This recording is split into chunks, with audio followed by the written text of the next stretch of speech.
Hello, good afternoon, happy Friday.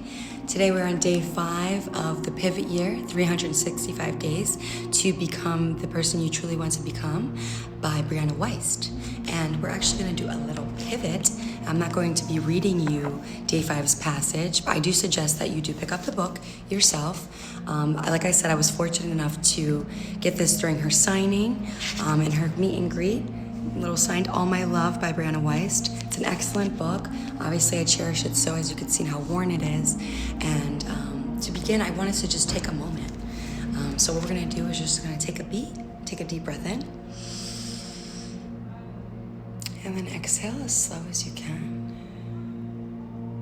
And just take this moment to acknowledge and appreciate that we do have the opportunity at any point in our lives, in our days, within our mornings, to make the choice to pivot.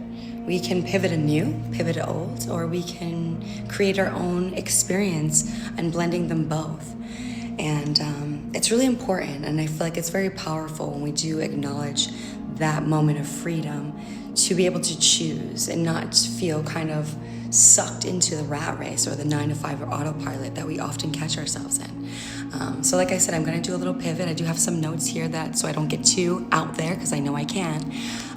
But today's prompt for day 5 was talking about 2 rivers, one being the voice of the world and the other being our own inner knowing. And as most of you guys know, I have been working on balance in my life, specifically, acknowledging these 2 rivers.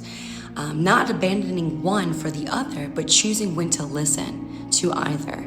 Really tuning into myself and asking myself, my guides, my loved ones, what direction feels most aligned in my mind, body, and spirit. The core message here that I'm getting at is each day I'm listening a little bit closer to myself. And what I'm learning is the goal that we all have is discernment. Not always seeking, either it be, our spouse, our parents, our best friends, our gurus, even to the point, like I said, my loved ones, which I refer to as my guides as well, but not even to them, but to our true core selves. Just tuning in and asking, does this feel good to me? Does this feel like something that I want to do? Does this feel like something I want to listen to, that I want to eat, that I want